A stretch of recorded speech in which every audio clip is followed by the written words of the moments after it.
Blog Talk Radio. Are you ready? Get ready. It's time for your weekly dose of unembellished banter. 1.5 hours of music, politics, and news. Real, raw, intoxicating. This show is definitely not for the weak. 5, 4, 3, 2, 1. Welcome the hosts of Live with Philip Anthony and Valerie Denise Jones. Hi, welcome to Live with Philip Anthony and Valerie Denise Jones. I hope our wonderful listeners are having a great day. Today is Friday, October 6, 2017, and we will be joined by financial expert Tarhaka L. Bay to discuss how to become financially to discuss how to become financially free and obtain financial freedom. So let me bring in the co-host of this show, the lovely Valerie Denise Jones. How are you doing? I'm good. Yeah, I'm excited about having Mr. L. Bay on because I've got like a slew of questions to ask him, especially regarding student loan and foreclosure. So, yeah, today's going to be a good day.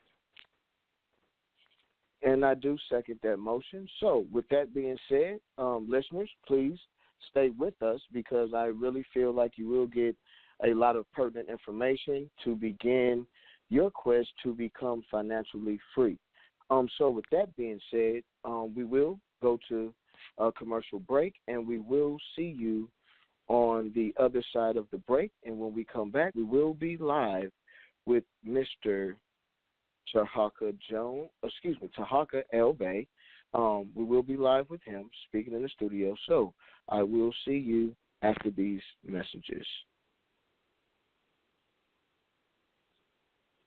98.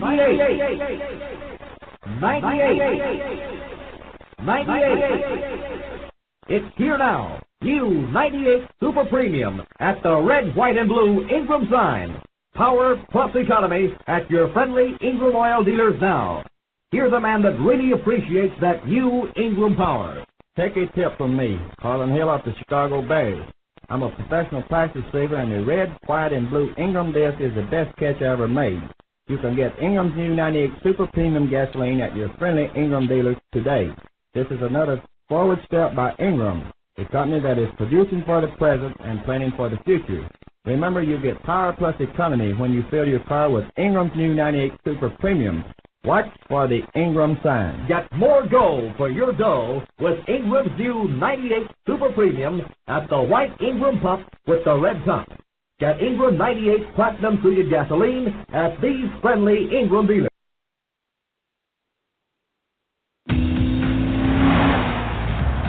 We could have tuned the performance suspension of the Cadillac CTS Sport Sedan on any closed course. But we chose the tight, punishing turns of Germany's legendary Nürburgring instead. Because at Cadillac, we don't just take corners. We take on the world with a car Motor Trend calls a bold, savvy, uncompromising showpiece, and that Edmunds.com elevates to top-tier status. The exhilarating Cadillac CTS Sport Sedan, now with premium care maintenance standard for 4 years or 50,000 miles. We don't just make luxury cars. We make Cadillacs. Welcome back to Live with Philip Anthony and Valerie Denise. I am Philip Anthony, and as I stated before the break, we will be joined by financial expert Tarhaka L. Bay to educate us come financial free. So let's bring in Mr. Bay. Mr. Bay, are you here with us? Yeah, I'm here with you, brother, right here. How y'all doing today? I'm doing just fine, sir. Welcome to the show. Can you please give our listeners a little bit about yourself, background, just in case they are not familiar with who you are, sir?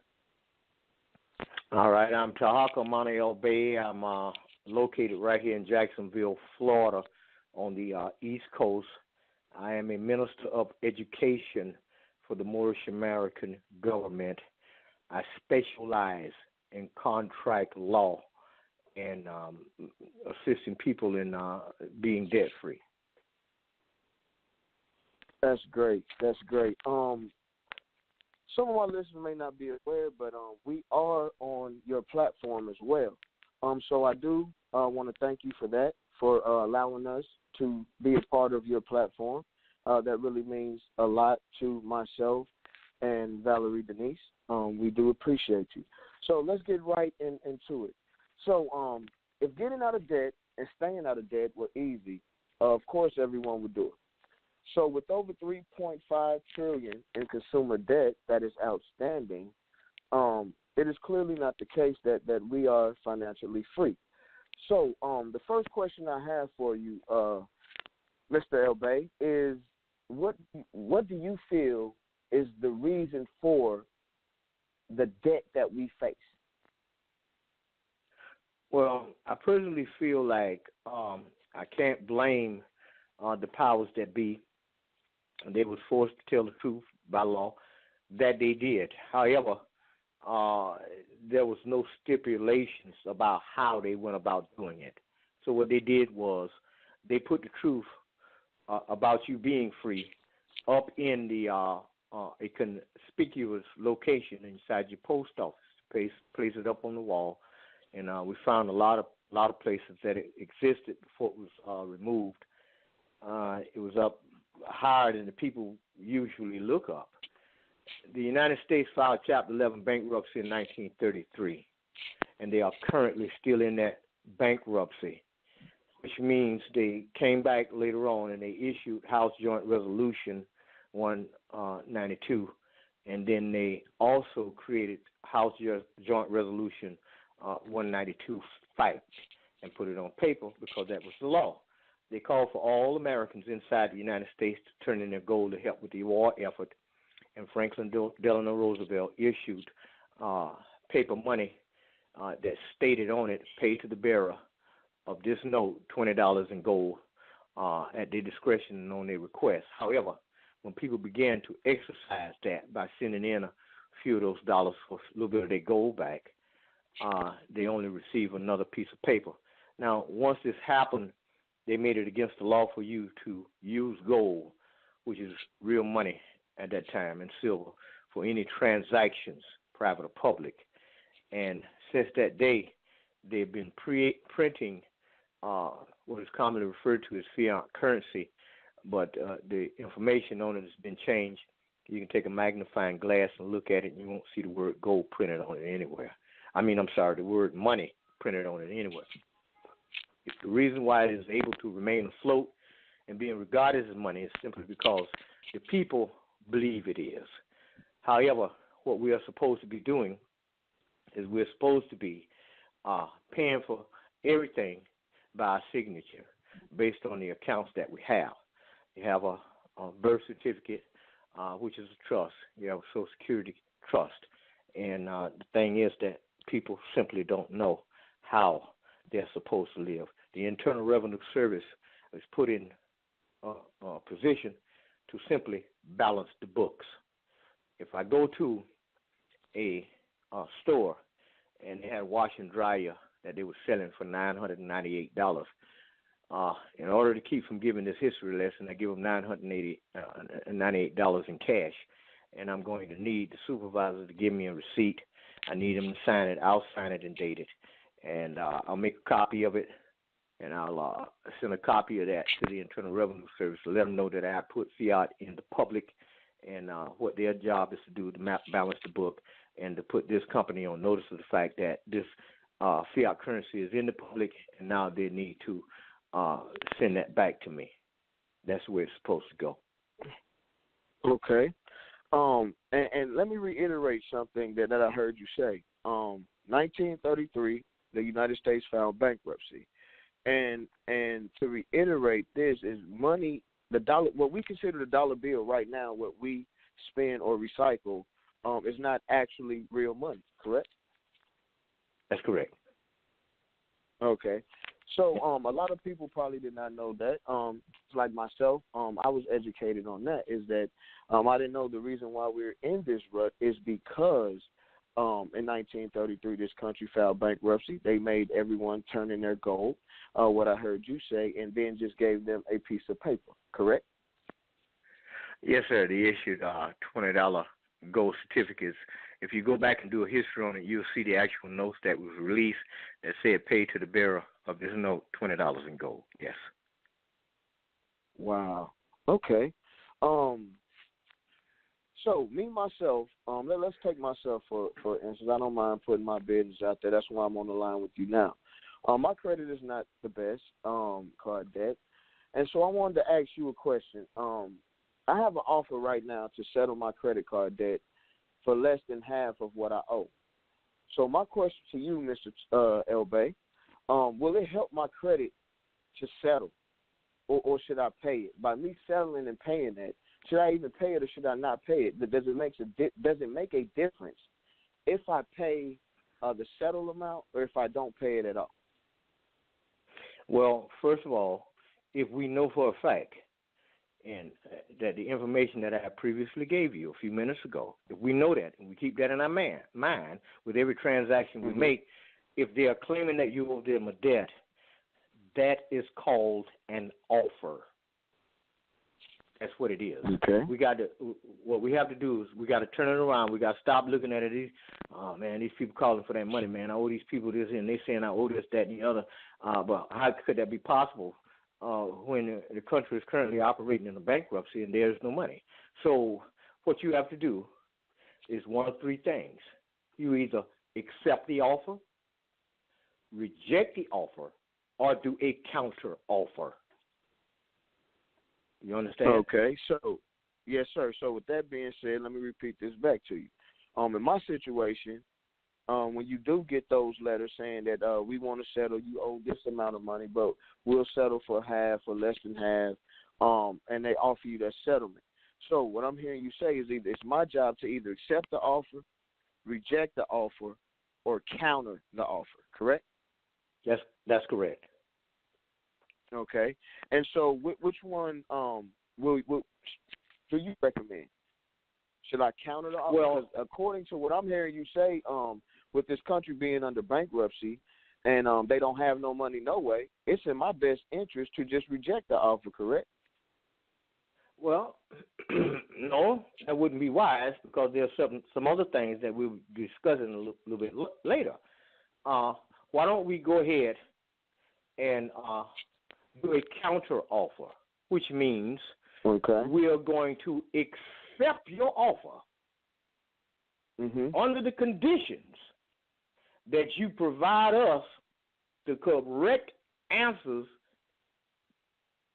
to the truth that we have listed. In addition to, we need you to rebut this lawful affidavit that's attached to this counter offer within a specific time limit. An unrebutted affidavit stands as true, the law. So we need the counter offer, we need the affidavit, and we're going to need a copy of what you're claiming that we owe.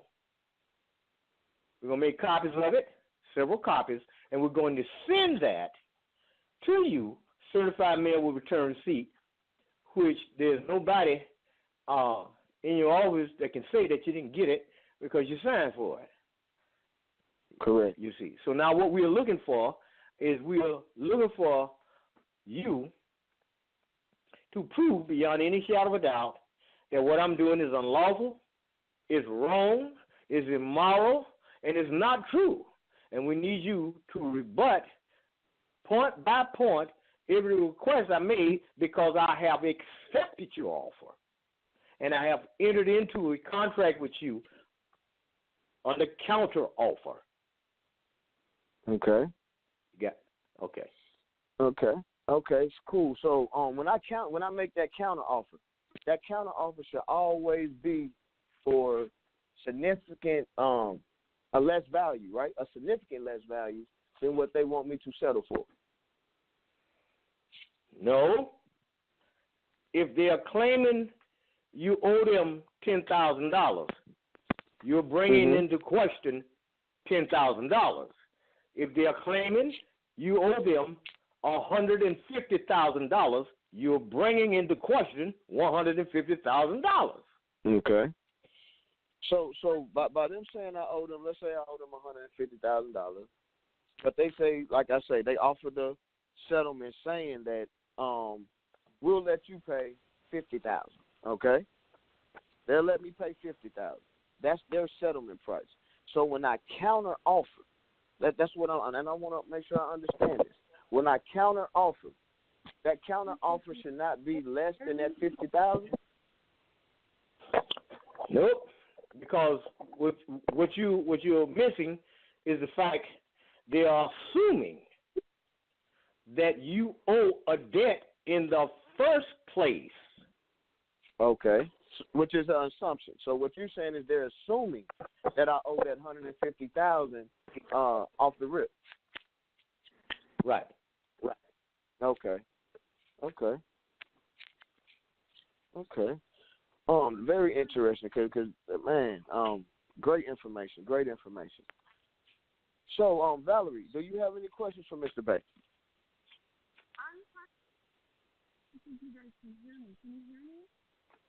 I can't. No, can't we hear. cannot hear you. No, we can't hear you. I'll put it on speaker. Hear. Can you hear me now? Yeah, I hear a lot clear. better We now. can hear you very clear. Okay, so it doesn't look like I fear I can use my headphone sets because you guys can't hear me. So I wanted to ask you, because your website advertises new debt elimination. Is that what you are suggesting? Is it new debt? Is a new debt process versus an old process? I was just kind of confused as to how it was. What kind of old process are you referring to? Well, you said new debt elimination, meaning something replaced it, correct? Yeah. This is what replaces is people who woke up. People That's who new. woke up. Yeah. Okay. See, we've been under the impression that we're supposed to go to a store and give them money without even knowing what we're involved in. You go in the store and you give somebody some paper currency, and you standing back and you just want a can of string beans. You gave them put the string beans on the counter. You gave them a dollar bill, and they rung it up and they gave you a receipt. The most valuable part of the transaction is the receipt, because they're going to give you a receipt and they're going to take the other receipt and they're going to get their money back from it. You go to the house with a can of string beans and you just got out of debt, but you trying to hustle up some more debt to get back in debt again. You understand? See, once you understand what's going on, then you know how to play the game. Right. Okay. Well, you also advertise on your website that you could teach us how to own our own business. Could you help us explore that just a little bit? What kind of businesses were you suggesting? Well, there are quite a few little opportunities that we put there, and that is for people to get in the habit of start working for other people and start on their own business. We start with the ABC. Just go on and just open up and start doing your regular stuff. Because now for the first time in your life you're in business, you're networking, you can master how to do that and all that, and then you can go look up top on the website and click on the donation page, and over there you have a complete listing of stuff that will give you much more power about how to operate. You can learn how to set up a trust. You can learn how to operate in the private. You can learn how to discharge massive amounts of debt. You can learn how to collapse trust. You can learn how to set up trust. You can learn all of this stuff. Right, yeah. So, unless Philip has another question regarding the businesses, I would like to continue going through your website because I found it to be very, very interesting. Philip, do you have any questions regarding how to start a business based on the answer he provided? Well, let me ask Mr. Bates. Go ahead. Let me ask you a question, Mr. Bates. Speaking on the trust, is it better to have a trust than a will? Yes, it is. Let me give you my latest project. Now, y'all sit back for a minute. I want to give this to you. We got our Kaepernick up in the NFL taking a knee. Mm-hmm. But I formulate a plan, and this is my plan. Instead of taking a knee, I need 20 men from the NBA. I need 20 men from the NFL. Now, I want all of these men to currently be under contract and professionals that everybody, the general public, knows something about. I'm going to need 10 men and 10 women from the hip-hop industry. We're going to formulate what's called an irrevocable common law trust, the most powerful trust on this planet. We got grantors, we got trustees, we got trust protectors, we got trust managers, and we're going to use the 10 women from the hip-hop industry along with 10 men from there to be the secretaries, and all of this is going to be in regards and on behalf of the beneficiaries of this trust. Now, this particular trust is a private trust. It's not to be registered with any government agencies or any corporate agencies or anything like that.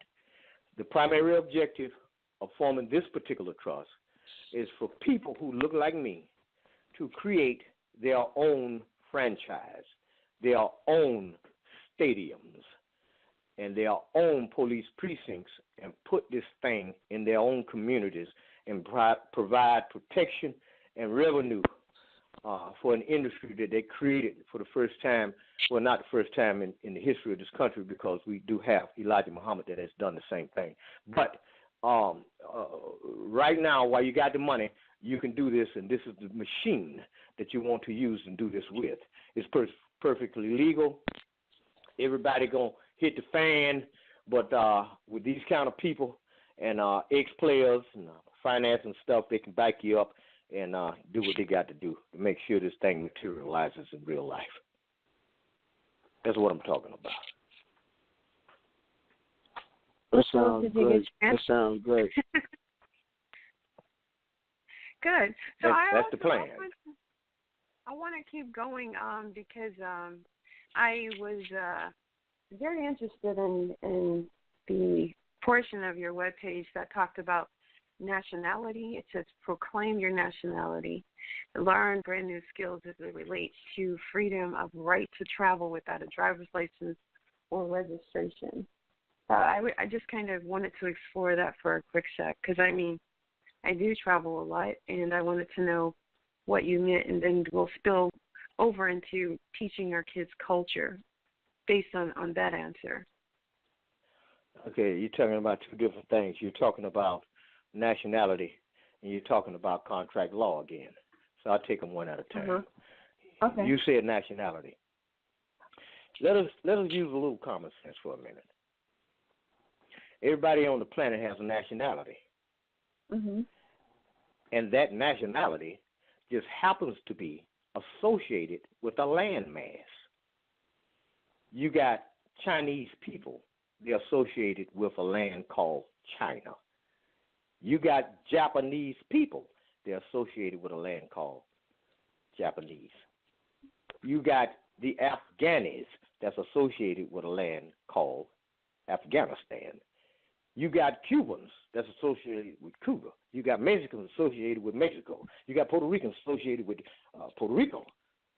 So now we got a problem, because where is black land? Where is African American land? Where is Negro land? Where is colored land? How could it be colored people, black people, African American people, and Negroes? Where is white land? Where is all these people land? How are we going to have Indians being labeled as natives of the land when we got India and the people on that land are labeled as Indians? What do you think about that? That's deep. That really is deep. Right. So you said proclaim your nationality. Okay, so how do we proclaim our nationality? Well, What on my should we do? website at newdeadelimination.com, there is a link there. This link is the MoorishAmericanGovernment.land. When you click on that link, you will be taken to that website. It's an external website. You'll go there, and you'll see these little circles come up across the page that says love, truth, peace, freedom, and justice. When you put your mouse over freedom and let it sit there, a little drop-down menu will come down. It says registration.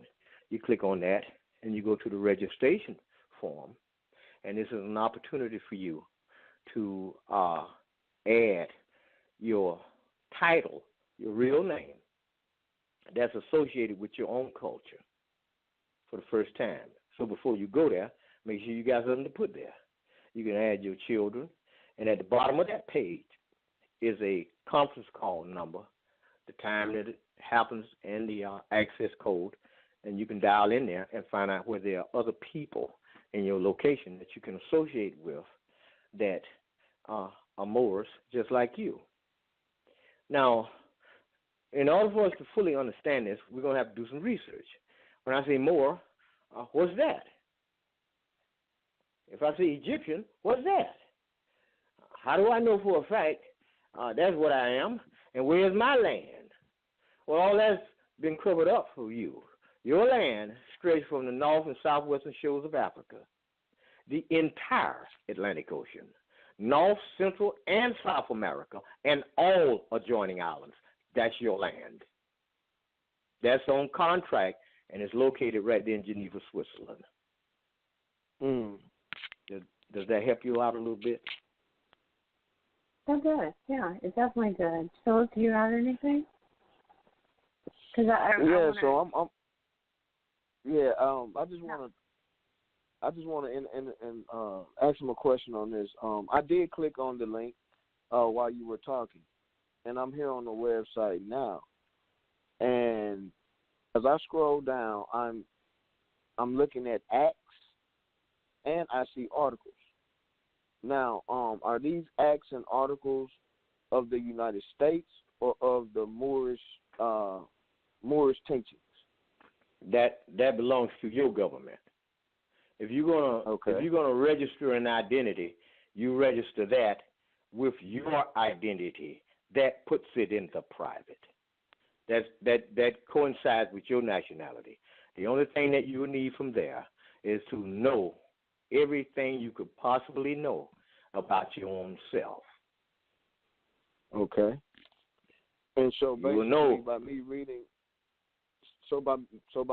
the Vienna Convention of Diplomatic Relations, I need to learn myself first before I enter these articles or seem to explore these articles. You can read anything. You can read everything over there if you want to. But what I recommend, and let me say this: this is my greatest recommendation to anybody inside the United States that looks like me, and that doesn't have anything to do with racism. It's just my philosophy that my people come first on earth and everybody else comes second. And the reason why, because that's always the way it has always been. The oldest people on the planet look like me. The oldest finds in this hemisphere look like me, dating back to well over 200,000 years, right down there in Brazil. I live in Florida, 40 miles off the coast of Florida in the Atlantic Ocean is a 400-foot high pyramid. Our civilization goes under the Atlantic Ocean all the way down to Bimini and all the way over to Cuba. All of this is covered up. Our temples and mummies and artifacts are still in the Grand Canyon.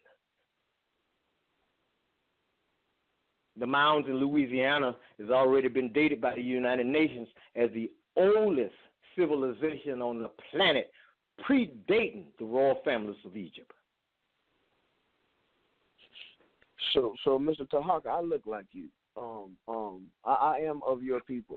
So, with that being said, where can I go to begin these studies, to begin to learn who I truly am, to begin to get my piece of the land, to get my land, which you say is all of Africa, and anything that connects to it. So where can I begin to educate myself on who I really am. All right. Well, the best thing to do is right there on the website where you are. If you look down at the bottom of the page, you'll see the calling number to the national conference calls that are held 7 days a week by the Moorish government in the access code. They start at 6:45 p.m. Eastern Standard Time. And you listen because in order for you to be a Moor, you had to be taught by a Moor. You cannot go to any college or university inside the United States. I don't care how many master's degrees or bachelor's degrees to give you. It is not possible for them to educate you because they cannot tell you about self. They do not have this kind of power. They don't have that kind of information to impart to you. So the only thing that you can get is a head full of information and think you got some sense until you run into somebody like me. That's the best answer that I can give you. So is this number you speaking on the 904-303-9061 number? That's my telephone number. If you scroll down to if you're on the Moorish government website, scroll down to the bottom of the page. Mm-hmm. You see the numbers down there? Let me see. All the way to the bottom. Moorish government. Okay. Yes, I see it now. Yes, I see it now. Now, the second thing that you have to do is and so just to let you know I'm where you are, so you know that I'm following you. That's that 712-770-4733 number, correct? Mm-hmm. You see the access code? Okay. Yes, I have the access code. I see that as well. All right. Now, the second thing that you need to do, is you're going to have to start investing in power. Power is knowledge. And the first type of power you're going to have to invest in is knowledge of self. So you want to get certain books, and you want to do your research in them books so you can come to the conclusion, and you'll be able to stand before kings and queens. And you probably won't even have to tell them who you are. When you walk in, they'll probably start moving to the side, but you will know. And then you'll be able to tell any man, regardless of who or what he think he is, who is the rightful owner of this land. Well, that's very interesting. Valerie Denise, do you have anything for Mr. Tarhaka? Well, yeah, I want to just keep moving and exploring the website, so when people go to it, they'll have a full explanation as to what each part of the website, what it means, because there are like a slew of features on there. So I want you to talk to us a little bit about the freedom of right to travel without a driver's license or registration. If you could explain that. Okay, all that comes under a contract law, and I use this system because I found out that what I'm telling you all now, a lot of my people don't know it, and I don't get a chance to explain it to them in detail. So I took the next best thing that would attract them enough so I can get the majority of the people to listen. Everything in the United States operates under a continuous series of contracts under what I call contract law. Everything.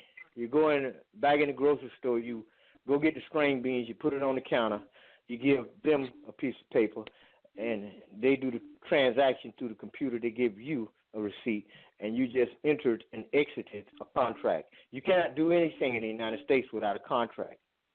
You cannot go to jail without signing a contract and your fingerprints on a contract. You can't get out of jail without signing a contract. You can't die and be buried in a cemetery without somebody signing contracts. Everything is operated by contract. If somebody comes to you and say, well, look, I'd like to enter into a verbal contract with you, that ain't worth a hill of beans. You need it in writing, because if there's no evidence, you have no case. Now, when it comes to your right to travel, That's what you were born with. You were born to move about and have your being, and especially on your land. But because of the system that's in place, you need to formulate certain contracts. Now, there are photographs of me with license plates on the back of my truck and ID that I created in my hand that contains the law. Now, we got two different things in the United States. We got legal and illegal. And then we have the law. There's two different things. We got the law, and we got what's commonly referred to as legal and illegal, which is masquerading as law and being called law, but it has absolutely nothing to do with law, because law coincides with nature. Illegal and legal deals with statutes and ordinances, and that's exactly what they are. Rules and regulations and statutes and ordinances that have nothing to do with law. And that's what we are a victim of today. It's in the financial industry, it's in economics, education, entertainment, labor, law, politics, religion, sex, and war. That's what's going on. So when it comes to your right to travel, what we want to do is we want to put the proper contracts in place, put everybody on notice that need to be put on notice about what our intentions are, and make them liable to be sued in the event that our right to do what we were born to do is infringed upon. Do you understand what I'm saying? Yes, sir, I do. I want to just spitfire some topics because they are addressed on your website. So child support, you put that on your website. Can you give me a few sentences regarding child support, what you want the people to know? Well, that's the same thing. Child support, student loans, the whole ball of wax, all of it about contract. So you're basically talking about the paper. Okay, so I see where you're going now regarding the website and how to actually navigate through it, because there's a video on your page that it was titled "The Power of Paper" by Jerry Day. So you're kind of giving up. Basically, he talked about the instruments of tyranny, smart versus stupid tyranny. So that's basically what you're saying. We shouldn't look that far into it as it relates to maybe social issues or political issues or certain things. We kind of need to exegete it in such a way where all paths lead back to the paper trail. Is that the case? It doesn't matter. It doesn't matter where you are on the planet. You have to go to very, very remote cultures to get away from the paper game. But for the most part, most of where you go on the planet, especially in the major countries, they're still playing the same game with contracts. In order for you to play the game, you have to master the tools. Now, Jerry Day, what he's talking about, is one of the most powerful tools to be used in the game. He's talking about an affidavit. They put that there so that you'll be able to, the creators will be able to use that in order to take things from people, control situations and stuff of this nature. Well, then they say it's law. Okay, well, we that looks like a good one. I'll take that and use that for myself.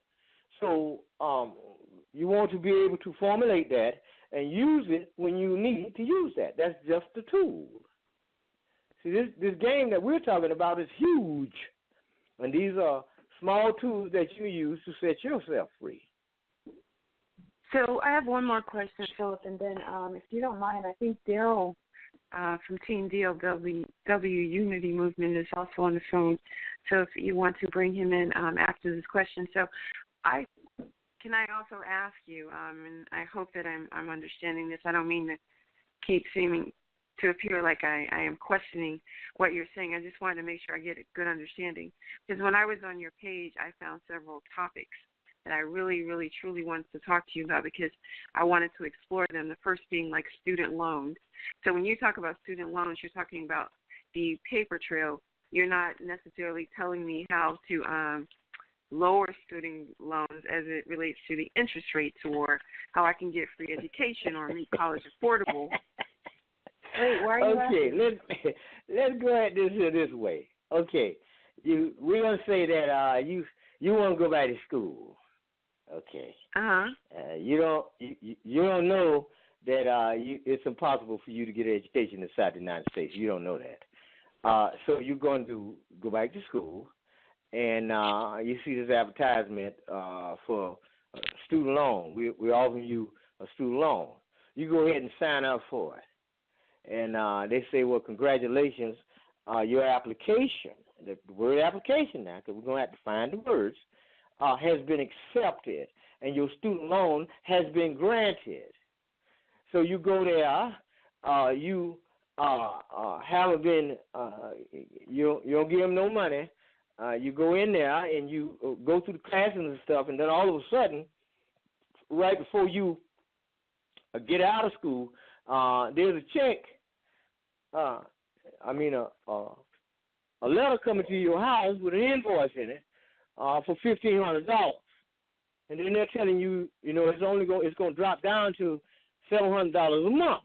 Well, you ain't even got out of school yet. You, in your mind, you ain't even got a job to even start paying for your baby's pampers. But they give these checks, so invoices. So my question to you at this point is, they said they were going to give you a loan to go to school. When did you get the check?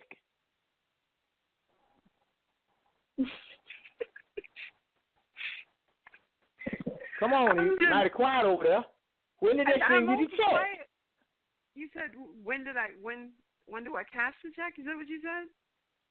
When did they send you the check? Oh, they sent me the check prior to me getting an education, correct? How much did they give you? Did you have a student loan? Did I have a student? Meaning me, Valerie? Yeah. No, I did not. Actually, I was fortunate enough. All right. Well, let's go ask any of your friends that went for that. Just ask them if they told them that they got the loan. We have approved the loan has been approved, and your classes this, that, and the other. Ask them, when did the people that was offering this send them the check? They sent because they said the invoice. You actually taking the courses. I know that for a fact because my brother, would receive checks before he purchased books or he was able to select a class. Half the time he got it prior to even figuring out what he wanted to major or what he wanted his minor to be. He hadn't even looked at the curriculum before the check was cut. So sometimes he spent it on something else other than education.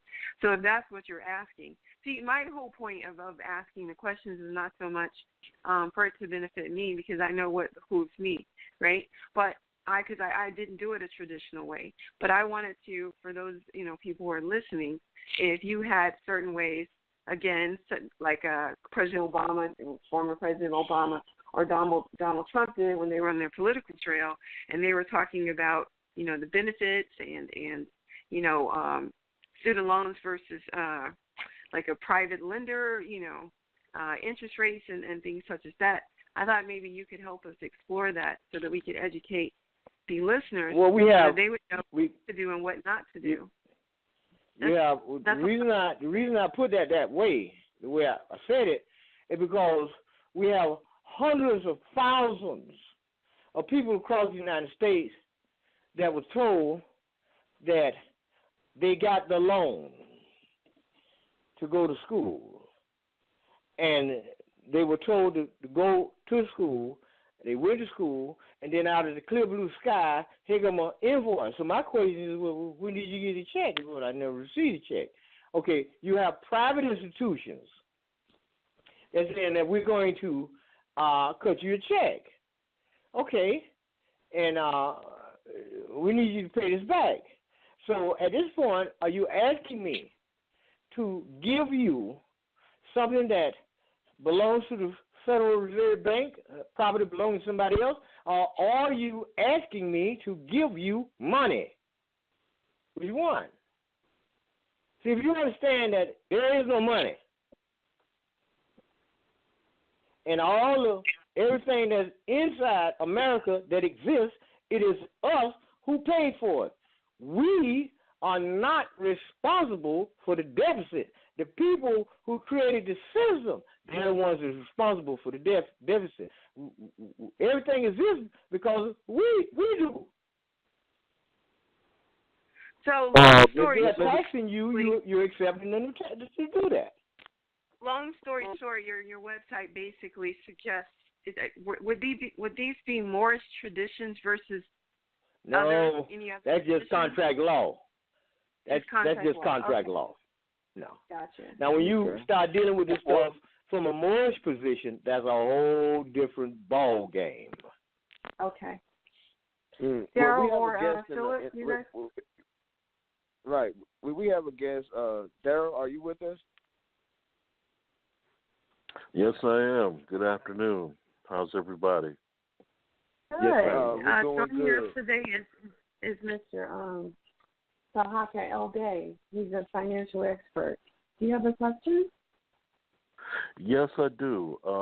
It's ironic that you guys started talking about education because my thought was I was having a conversation with someone earlier today in terms of homeschooling.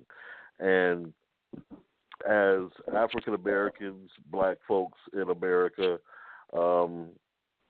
we have been pretty much as young adults, teenagers, a lot of the truths of our people have been, in our history, have been kept from us. You know, in order for us to learn more about our heritage and our ancestors, we had to find those things out on our own. They were not taught in public schools.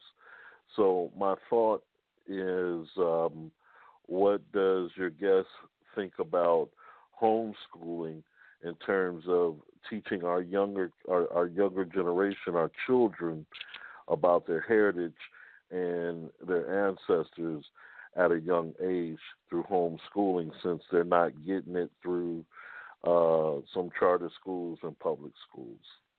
Thank you. Okay. Well, that is an excellent question, my brother, and I'm going to answer this as correctly as I can. You're talking about one of the most powerful movements on the planet when it comes to our people. And it is very, very dangerous if you don't know what you're doing. Because when you're talking about education, you have to understand one thing. It is impossible for you to get an education inside the United States if you're not beginning with knowledge of self and your ancient culture and your ancient story. That's the first thing we have to deal with before we get to the ABC. So when we talking about homeschooling our children, the first question Mama and Daddy is going to have to answer is, are we equipped to do this? Have we invested in the library that we're going to pull it off with? Have we invested our time in coming to a conclusion about the most important questions that ever could be answered in order to do this with our children? Because within the first couple of years, the only thing that we need to be teaching them is about who they are before we get to the ABCs, reading, writing, and arithmetic, and which they're going to start teaching them in school. So once they do go into any kind of school system, whether it's a private school system, they walk through the door invincible. So that's the first step, because I hear that often. We roll off our lips, well, I homeschool my children. Well, what kind of schooling is you putting in there? What you telling them? What kind of power are you using? What you working with? What you telling them? The reason I'm saying that because there was a situation where this woman, she was a school teacher, and she had these little children, and the question that she asked all the children is, who is your role model? And all the children, a lot of them said, well, it was Michael Jackson and Michael Jordan, and they went on and on and on. Finally, one little boy, he said, my mom and my daddy. The teacher dropped her books. She said, your mom and your daddy is your role model? She said, yes, ma'am. She said, okay.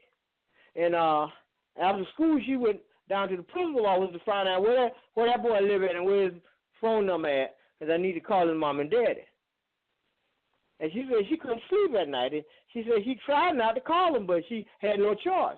She said, I need to come over there and sit down and talk with y'all, because everybody said somebody else was their role model, but he said y'all was his role model. I want you to tell me, what is it that you are doing that nobody else in this school is doing to get your son to regurgitate what everybody's supposed to be saying? And it's told him. His dad was a truck driver. His mama said, come here. And took her in there and showed her the walls around her room with books on her culture, history, economics, mathematics, silver and gold, you name it. It was right there. She said, this is what I'm teaching. She said, okay. She said, I understand now. She said, you know what? She said, I ain't got none of this at my house.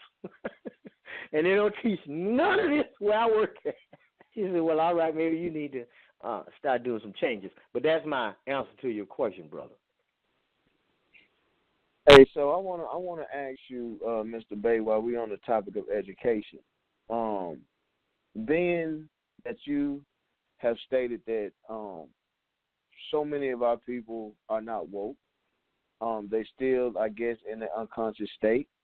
What are you doing to enlighten the people? And let me ask you this: and what you're doing, does it come as a fee, or are you teaching this just because you want to see your people come out of a unconscious state? My reason for doing what I'm doing and everything that I'm doing is to make sure that my people not only come out of a unconscious state, but to actually physically do something to change their circumstances. And the reason why I'm doing it is because I don't have a whole lot of more years left on the planet. So I got to stop talking about the problem and start formulating the solution. So today, that's why I gave you my solution to the problem of the NFL. So whenever there's a problem arise, what we need to be doing is going down and sit down. Let me go ahead and put a solution to this right here. You got your books right there. Go ahead and pull them off the shelf and formulate this thing. It's not going to take you very long. So when you start talking, you're only talking about the solution. We talk about the problem 7 days a week and all day long, but what are we going to do about it? That's when you come in. Okay. Here are my plans. Okay. This is my plan. Right. Right, and when you say that plan, that thing you talking about is that private trust that you just talked about earlier in the show when you said you want our people to create their own franchises. That's when you talked about 20 men from the NBA, 20 men from the NFL, 10 men from the hip-hop industry, and 10 women from the hip-hop industry, and you were going to have them on the board, so to say, to run it, correct? They're the ones that's going to formulate the trust. But now, since y'all heard me, you and Valerie, what I need you to do, bro, I need you to be in charge of decoration outside the stadium. Valerie, you be in charge of presenting all the artwork inside the stadium. How about that? Well, see, my thing would be, in order for me to do that, I must first educate myself. That's why I asked you that question. If I wanted to educate myself on where I'm from, because technically I would consider myself to be in the unconscious state, being that I don't know much about the Moorish teaching. So I would consider myself to be in the unconscious state. So if I wanted to wake up and start walking in what I'm supposed to be walking in, that my people before me had walked in, do you provide that teaching to me for free? That's what I'm asking. Will you bring me out of my I provide that teaching to you? Free? Yeah, of course I do. Okay. You got a pill and paper? Yes, sir. Write down this. Noble Drew Ali, the exhuming of a nation. Noble Drew Ali, correct? That's correct. Okay. The exhuming of a nation. The title? The exhuming of a nation. Noble Drew Ali, the exhuming of a nation. Okay, the exhuming of a nation. Yeah. Okay. Then Noble write Drew down. Ali, the exhuming of a nation. Yeah. Then write down the Iceman Inheritance, Michael Bradley.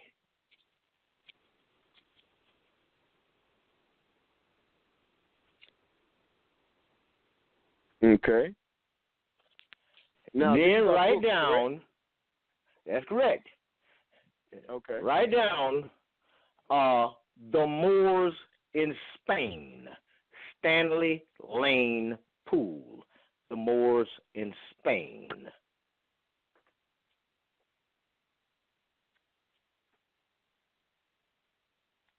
Okay, so let me repeat back what I have so far. I have The Exhuming of a Nation by Noble Drew Ali.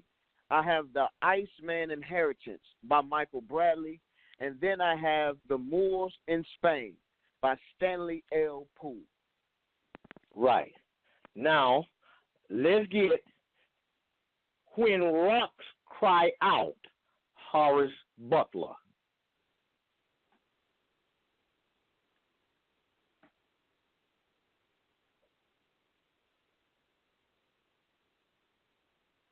Okay. And then the last one I'm going to give you, because I don't want to overwhelm you, I want you to come to a conclusion. And that is, they came before Columbus, Ivan Van Sertima. Ivan Van. Spell that last name. Sertima. Sertima. Sertima. Okay, Ivan Van Sertima. They came before Columbus. So you said you didn't want to overwhelm me, but you just gave me 5 books. I bet you they all over 100 pages, ain't it? Oh, the Exhuming of a Nation is you got you. I'm gonna give you 30 days on that by yourself, just on that alone. Okay. Oh, I got to give you one more, so I might as well go ahead and give you the other side of you. I'm gonna go ahead and give you this Of Water and the Spirit by Malidoma Patrice Somé. Now you got to spell that. Of Water and the Spirit. I know you got that part. Right. No, I got that. I got Malidoma, Maladoma, and what's the rest of that? Patrice. Okay. Somé. And what's that last name? Somé. SOME hyphen over the E. Okay. All right. Malidoma Patrice Somé. SOME and the accent mark over the E. Wow. So man, I didn't wrote down all these books. I have wrote down and took a lot of notes. Now I see that I have some research to do. Valerie, do you have anything else for Mr. Tarhaka L. Bay? Well, we've only got about 5 more minutes of the show, and I definitely wanted to make sure that I told Mr. Bay that I definitely appreciate you as an elder, because we need more elders to reach out to the young people and educate them, because I haven't a clue what is going on in the minds of our young people. They seem to lack respect for authority, so I'm sitting here with pen and paper, and I, too, am writing down certain things, and I also visited certain websites and Googled some of the people that you mentioned. So I definitely appreciate the education that you've given us today, and we'll definitely continue to talk to you on the other side. But I don't know that I think we've got about 5 minutes, and again, I just wanted to, because this is a big deal for a lot of young people, to ask you about the legal advice that you provide on the website, and how does that relate to Legal Shield? I mean, how do they play into it? Because I know a little yet a lot about Legal Shield itself. So could you help us wrap the show by telling us a little bit about that? Yeah. You remember I told you there's a difference between legal and lawful. I don't give out legal advice. I'm not a lawyer because I never told you I was a chump. But what you want to use any type of legal advice for is questions only. If you mess around and don't shut it down and end up in this man's courthouse, this is what you got to understand. There haven't been laws, any laws in the United States prior to 1932.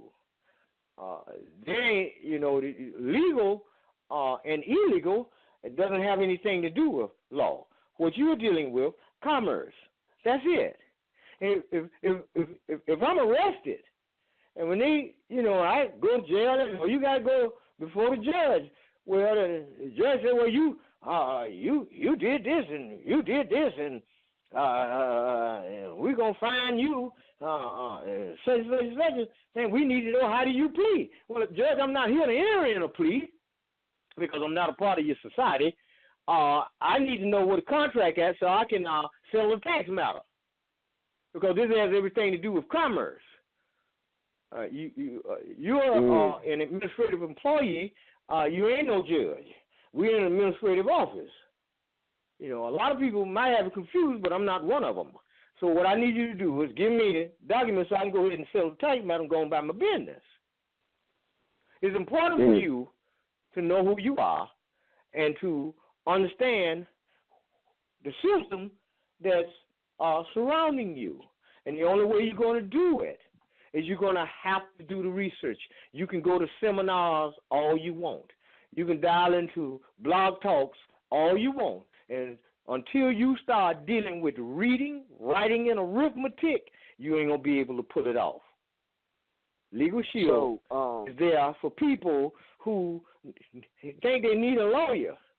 But even when they go there, I tell them, look, when you get there, you just got questions on it because you're already in the muckety muck. So go ahead and ask them about the legal procedure so you can use it and get up out of it. So basically, it goes back to what you said earlier. Legal and illegal are just masquerading as law. That's correct. They run off statutes and ordinances, and law coincides with nature, meaning that that's correct. We did not have any law prior to 1932. Yeah, that's correct. There haven't been any laws in the United States. That's why they are doing whatever they want to do. They shooting you down in the streets and going up in what they're calling a courthouse and saying they're not guilty and all kind of crap going on. This is a lawless society. They got to keep a lid on it now because they know what happened last time in the West, and it didn't last but 30 years, but they give you all these westerns and all this kind of garbage, which was wrong, because the majority of the real cowboys are people who look like you. When you're approached by a man with a gun, your life is in danger. Right. If you got a woman and children, you got to protect her. Right. So, Mr. Bay, I don't want to cut you short because this, and our show is coming to an end because this is some great information. I know me personally, I will be getting with you in the future behind the scenes, and I will start researching some of these books, some of these authors. But before we let you get out of here, please tell the people if they really enjoyed your knowledge, what you shared with us on this show. Please tell us how we can find you, how the people can contact you. Please give out your contact information, your social media if you're on social media, and the website. You have it. Okay. You're on the switchboard. Just go up to the top of the switchboard and just click on the commercials. That's it. I'm at newdayelimination.com. I'm on Facebook, on all the social media.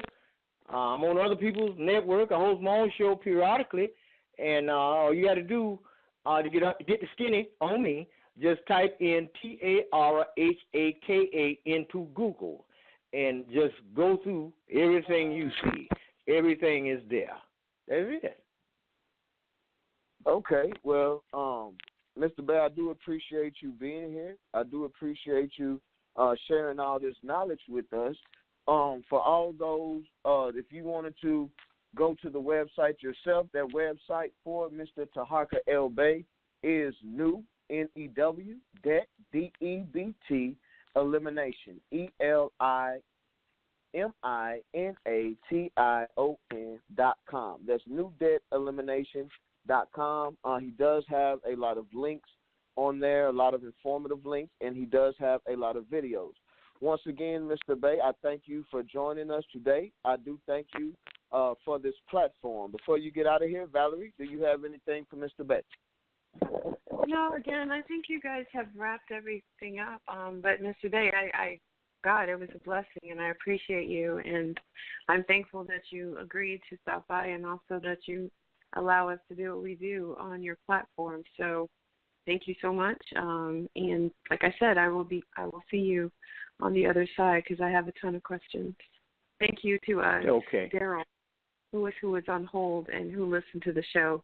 He sent some powerful comments, some text messages, which, again, I will share with you later. Okay. Well, with that being said, that was Mr. Tarhaka Bay, and commercial break right now. So we'll be right back after these messages live with Philip Anthony and Valerie Denise. See you after the break. Well, Oscar Auto, the loquacious limousine, and in top form. Sure, Harlow, and it's because I'm equipped with an Autolite electrical system. Ah, then you must have an Autolite starting motor, generator, battery, coil distributor, and a set of Autolite spark plugs, plus all the other important parts that go to make up the complete Autolite electrical system used as original equipment on many leading makes of our finest cars, trucks, and tractors. Oh, you bet I do, Harlow. That means every unit and component part of your Autolite electrical system is related by Autolite engineering design and manufacturing skill to give the smoothest performance money can buy. That's why my owner always insists on Autolite original factory parts. And friends, you'll find it pays to insist on Autolite original factory parts for your Autolite equipped car. Because from bumper to tail light, you're always right with Autolite. JRR Studios specializes in turnkey video, photo, and TV production services. Call 813-384-8502.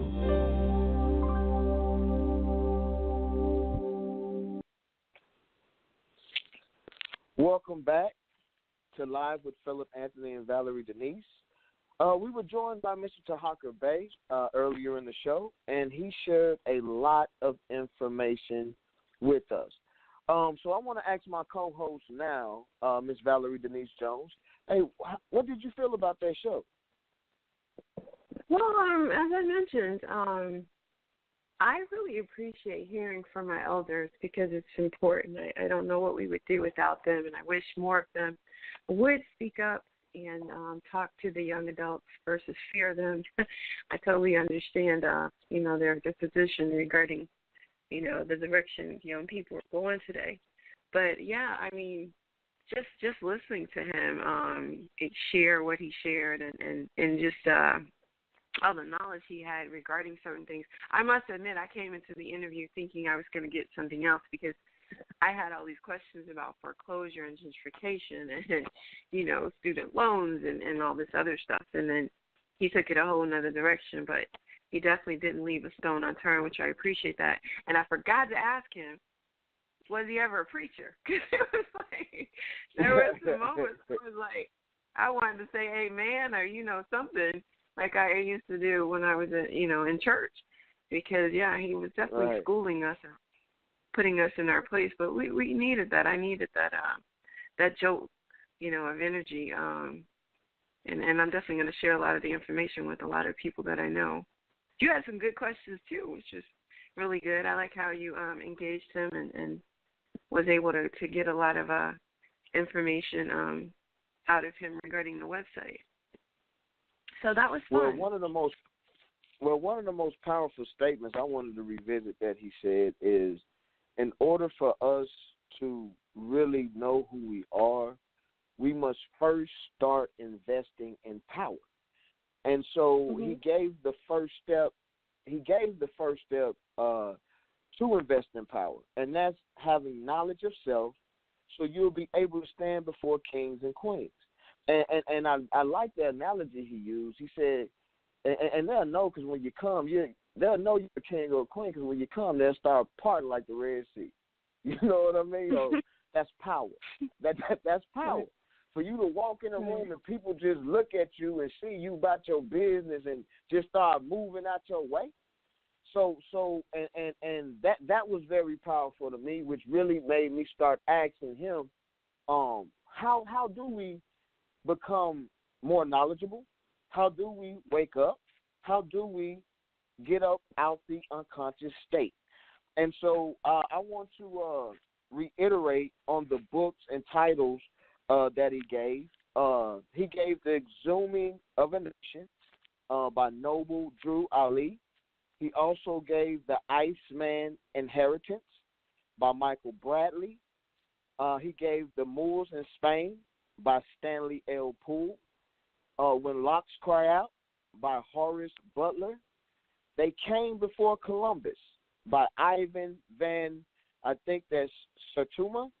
And Off Waters and the Spirit by Melodoma Patrice Sommet. So those are books that he gave out. Those were 6 books. And he stated that with The Exhuming of a Nation, that'll take you about 30 days to read by itself. So one thing I do appreciate is that not only did he give knowledge, but he gave sources that you can go to and educate yourself, read yourself, to start enlightening yourself about your culture and who you really are. So I really thank Mr. Tarhaka Bey for coming by and sharing that. I really enjoyed that. Yeah, so, I appreciate right it. Now, that wraps it up for me, yes. Phillip. I'm going to step out and let you do your thing. And again, this was a very, very wonderful show. So if anybody needs to reach me, my website is ValerieDeniseJones.com. Again, that's ValerieDeniseJones.com. And I will see you next week, same time, same place, here on Fridays at 4 p.m. on this Blog Talk station. So, Phillip, take it from here. It was a good show. Thanks so much for having me. Thank you. Thank you so much. It's always a pleasure. That was the lovely Valerie Denise Jones, the host of Live with Philip Anthony and Valerie Denise. Now, what we're about to get into now, you've been hearing from Philip Anthony, and that's who you've been listening to. So I have a alter ego, a pseudonym, whatever you want to refer to him as Angry Man. So right now we're about to get into the Angry Man antics, and I just want to bring you all some of my thoughts that I really don't get into during the interviews because I do want to be respectful to our guests. So with that being said, let's get into Angry Man, and you all will be please expect a show from Angry Man, some type of show from Angry Man. So here we go. Now, things I want to address right now is we had Mr. Tarhaka Bey on, and he gave us a lot of very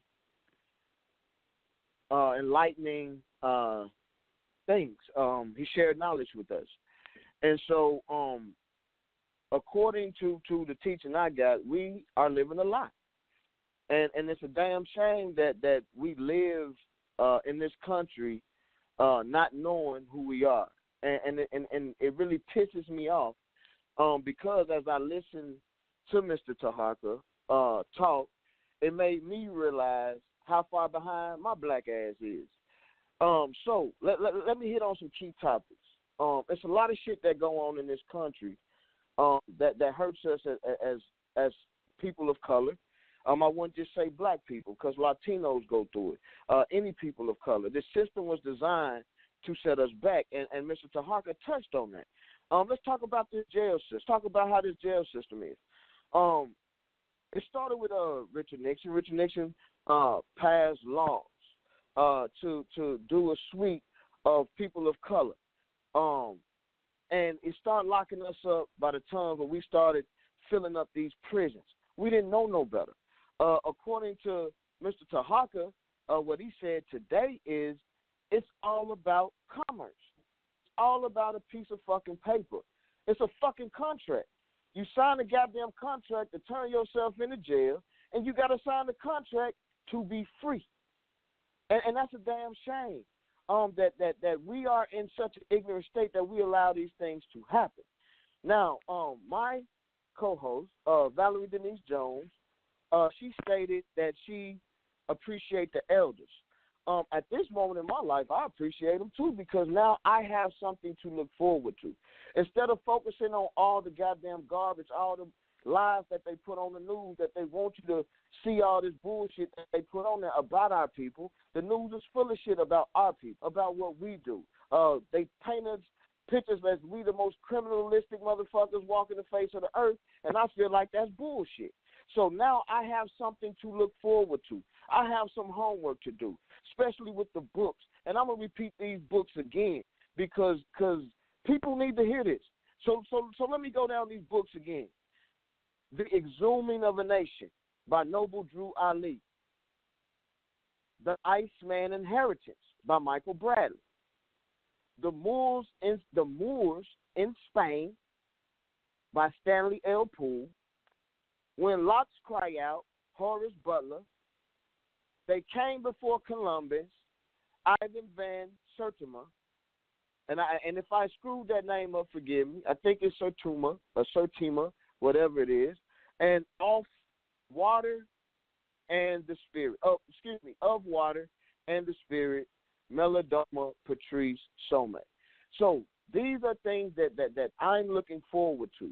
I'm looking forward to reading these books, to educate myself, to enlighten myself, and just read them. Whether they will have an impact on my life or not is yet to be determined because I have not done my homework yet. I have not done my research yet. So once I do, then I will be sharing some of these things with you on previous shows, on shows to come in the future. But let's get back to what I was saying. I was talking about Nixon at first, how he put laws, how this country put laws in place.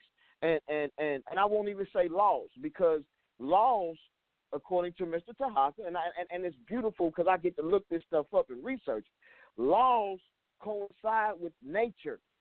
Nature has nothing to do with this country. Law is law, is nature. Something that was here, existed before we even got here is law.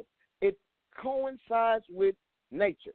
There was no such thing as a law prior to 1932. So, once again, legal and illegal is masquerading as law. Legal and legal is just masquerading as law. It's nothing but statutes and ordinances. And that's what keeps us in the rut that we in because we don't understand these things.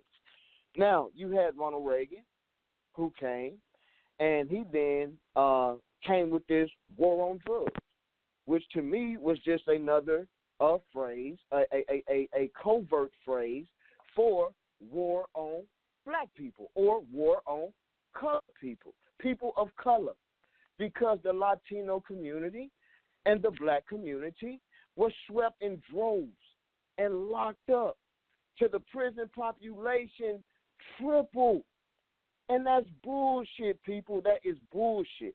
And until we study, become more knowledgeable, and stick together as a people and do something fucking about it, it's going to continue to go on. They just going to come up with more slick-ass ways to put slick-ass statutes and ordinances in place to keep us behind. And I use a phrase all the time that I'm a black man. I was born behind. I'm playing catch-up. Every goddamn day I play catch-up.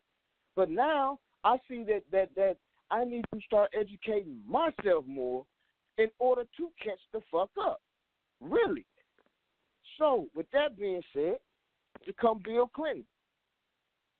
Starts investing in these private prisons. He started putting money in expanding prisons all throughout this country. If I'm not mistaken, Arizona is the only state that has a law that they must keep 100% occupancy in their prisons, in their state prisons. If they have an empty bed, they have to pay the United States for that empty bed. So, which means if you're in Arizona, I feel for you if you're a person of color, because they're going to make sure they lock your ass up because they have 100% occupancy rate.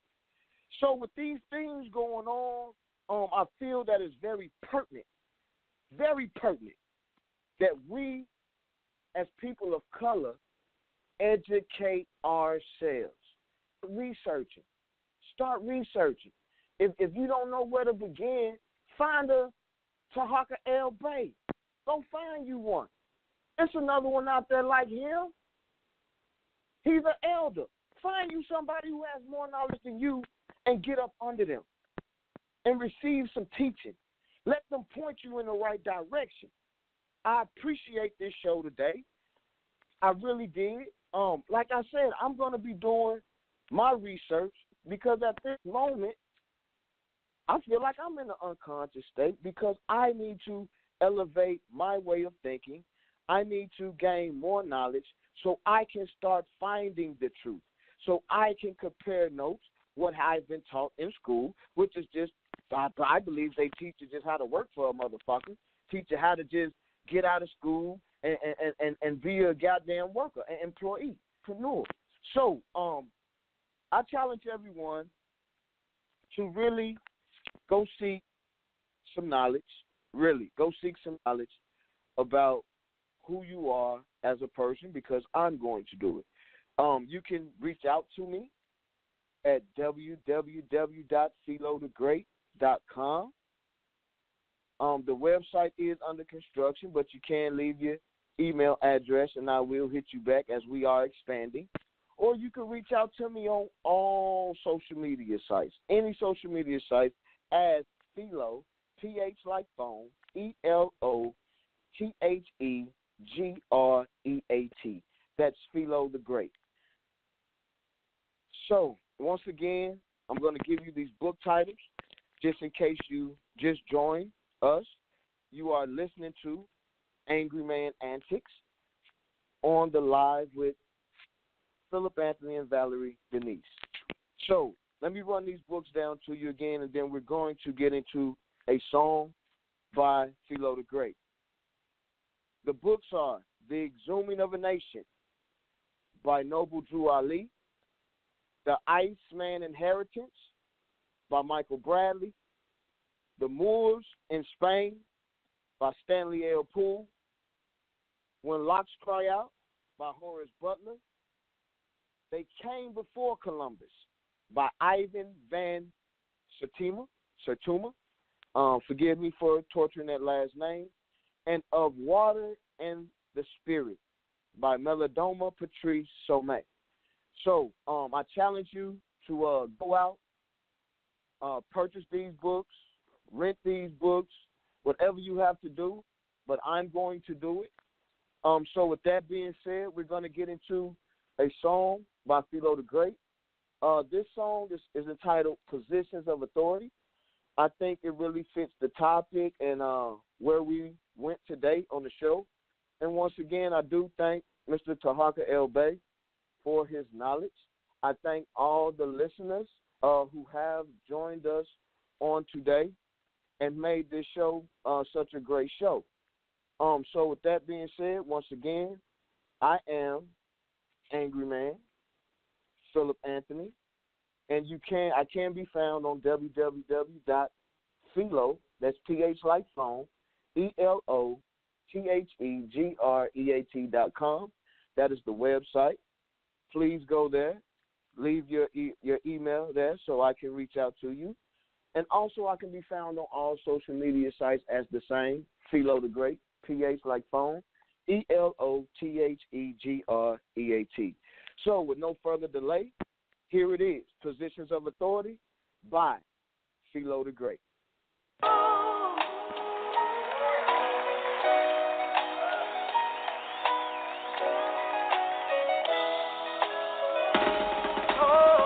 It ain't all about a meal or a deal, but how I felt and how I feel, and about how many scars I can heal with these skills. I've been going through it without music, I probably lose it. And despite all my problems, like Nike, I just through it. Breathe pause in the booth, releasing my truth, reminiscing about the fucked up shit I've been through. Not to dwell on the past, but to tell you it's your past. I confess that I'm blessed, I believe hell is land, cause I speak with a positive tongue, I bars none. Intolerance for bullshit, I don't have none. I'm Top Gun, a hoe or a hater, I'm not one, I am not dumb. We just getting started, this here's fun. Writing, no recording, music is never boring. I can make it all night, afternoon and all morning. Rock a beat in my sleep, not a freak, fucking for free. Those two things for me just come so easy. I'm a beast on the beat, a freak in the streets, on fleek in the streets. To the weak, I don't speak. You can find me walking through the east, talking to my peace if you need me, cause often that's where I be. I'm repping Memphis, Tennessee. Yes, the killer needs to cease, and local artists need to stick together in the industry.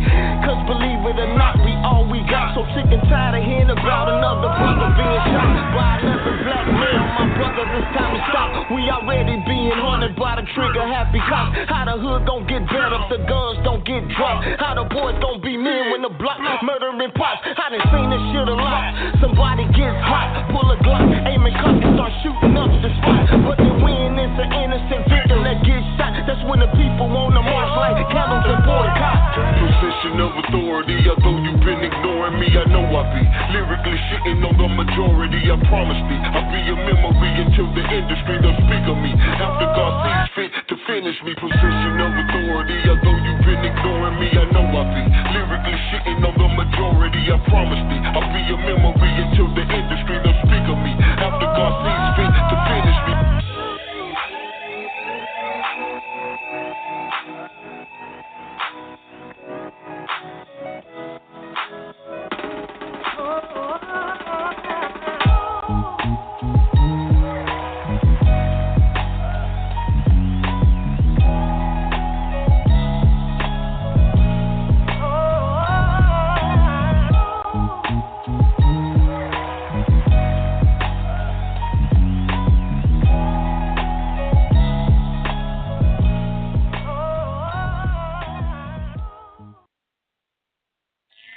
Fasten your seatbelt. 5, 4, 3, 2, 1. Live with Philip Anthony and Valerie Denise. Are you ready?